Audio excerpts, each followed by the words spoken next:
Hello, আসসালামু আলাইকুম। প্রবাসী বাঙালিয়ানা ব্লগ চ্যানেল থেকে আমি কারিয়া বলছি। কেমন আছেন সবাই? আশা করছি ভালো আছেন। আমিও আল্লাহর রহমতে আপনাদের দোয়ায় অনেক অনেক ভালো আছি। আসছে রমজান মাস। রমজান মাসে আমরা কম বেশি সব দেশেই কিন্তু চানা বুটটা খেয়ে থাকি। ছোলা বা চানা বুট যেটাই বলি না কেন, আমরা কিন্তু সব দেশের মানুষেরা অল্প হলেও এই বুটটা খেয়ে থাকি। অনেকে সাদা চানা বুট খায়, আবার অনেকে এই কালার ছোলাটা খেয়ে থাকে। রমজান মাসে ছোলার গুণাগুণের কথা কিন্তু বলে শেষ করা যাবে না। সারাদিন রোজা রাখার পরে এই প্রোটিনযুক্ত এই খাবারটি আমাদের শরীরে অনেক এনার্জি জুগিয়ে থাকে। অলরেডি আমার চ্যানেলে আমি একটা ভিডিও আপলোড করেছিলাম ছোলার গুণাগুণ সম্পর্কে। আপনারা অনেকে এই ভিডিওটা দেখে অনেক লাইক করেছেন। তো চলুন আজকে আমি ছোলা কিভাবে অনেক মজাদার করে রান্না করা যায় আমি সেটাই আপনাদের সাথে শেয়ার করব।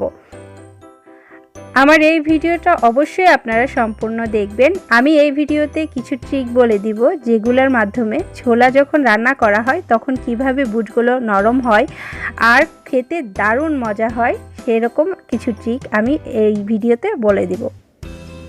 আমি এখানে কালো আর সাদা দুই রকমের ছোলা নিয়েছি। আপনারা চাইলে এক রকমেরও নিতে পারেন। আপনাদের হাতের কাছে যেটা থাকে সেটা দিয়েই এটা করতে পারেন।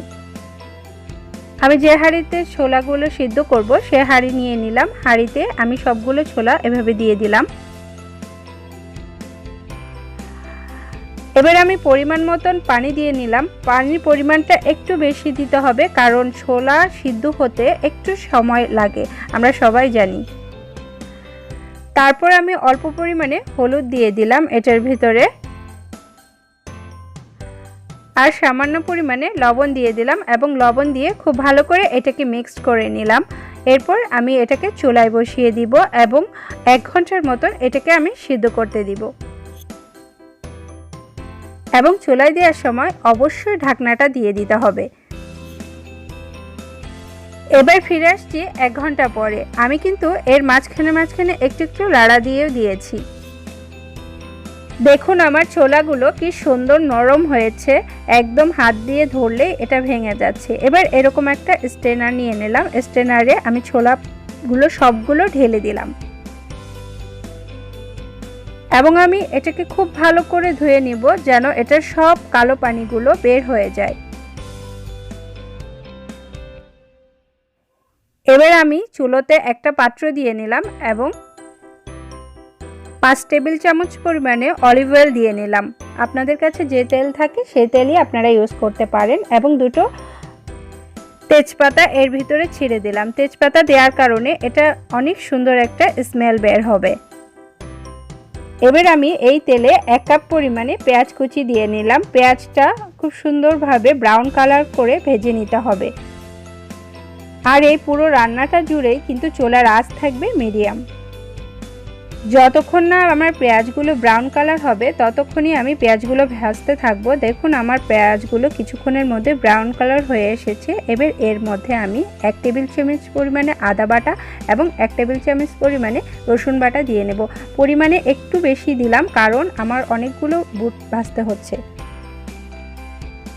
এবার আমি খুব ভালো করে এটাকে রান্না করে নিব যেন আদা রসুনের কাঁচা গন্ধগুলো চলে যায়। তারপর আমি কিছু কাঁচামরিচ গোল গোল করে কেটে দিয়ে দিব। কাঁচামরিচের ঝালটা এই রান্নায় অনেক মজা হয়ে থাকে।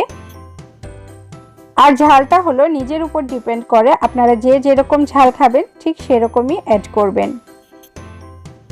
তারপর 1 চা চামচ পরিমাণে হলুদ দিয়ে দিব। এরপরে 1 চা চামচ পরিমাণে ধনিয়া গুঁড়া এবং জিরা গুঁড়া এর ভিতরে অ্যাড করে দিব।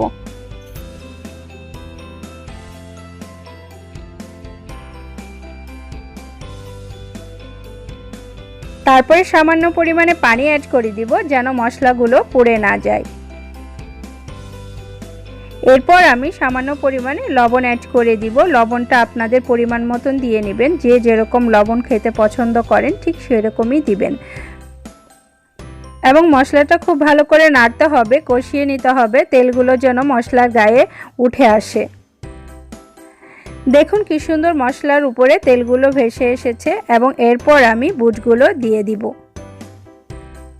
এরপরে বুটগুলো দেওয়ার পরে খুব ভালোভাবে নেড়েচেড়ে নিতে হবে এবং সামান্য পরিমাণ পানিও অ্যাড করে দিতে হবে। চলুন তাহলে বুটগুলো রান্না হওয়া পর্যন্ত আমরা দেখতে থাকি। এর মাঝখানে অবশ্যই বলবো ফ্রেন্ডস, যারা আমার ভিডিওগুলো রীতিমতো দেখেন, পছন্দ করেন, তাদেরকে জানাচ্ছি অনেক অনেক ধন্যবাদ। আমার এই ছোট্ট চ্যানেলটি আস্তে আস্তে করে আপনাদের জন্যই এগিয়ে চলছে। আপনাদের এই ভালোবাসার কারণেই আমার এই ছোট্ট চ্যানেলটি এখন 5000-এর উপরে সাবস্ক্রাইবার। যারা আমার ভিডিওগুলো রীতিমতো দেখেন তাদেরকে জানাচ্ছি অনেক অনেক ধন্যবাদ। আর যারা আমার ভিডিওগুলো দেখেন কিন্তু আমার চ্যানেলটি এখনও সাবস্ক্রাইব করেননি, প্লিজ আমার চ্যানেলটি সাবস্ক্রাইব করে দিবেন এবং পাশে থাকা ছোট্ট বেল আইকনটি একটু প্রেস করে দিবেন, যেন আমি কোনো ভিডিও আপলোড দেওয়ার সাথে সাথে আপনার কাছে পৌঁছে দেয় সবার আগে। ওই যে আপনাদেরকে বলেছিলাম একটু ট্রিক ইউজ করব, যে ট্রিকের কারণে আমার ছোলাটা খেতে অনেক মজা হবে। সেই ট্রিকটা হলো, আমি এখানে একটু বেসন এবং চালের গুঁড়ো পানি মিক্সড করে এর ভিতরে দিয়ে দিলাম। ছোলাটা যে পানি পানি থাকে, এই পানি পানি আর থাকবে না, এটা অনেকটা ঘন হয়ে যাবে। এবং আমি কিন্তু এই ছোলাতে কোনো আলু সেদ্ধ ইউজ করিনি। দেখুন আমার ছোলাটা কি পরিমাণ ঘন হয়ে যাবে এবং এটা খেতে কিন্তু দারুণ মজা হবে। এবার ঢাকনা দিয়ে আরও 2 মিনিট মতো এটাকে রান্না করব। আর ফ্রেন্ডস, অবশ্যই কমেন্টস করে জানাবেন আমার ভিডিওগুলো আপনাদের কাছে কেমন লাগে। আপনাদের একটা সুন্দর কমেন্টস আমাকে অনুপ্রেরণা যোগায় কাজ করার।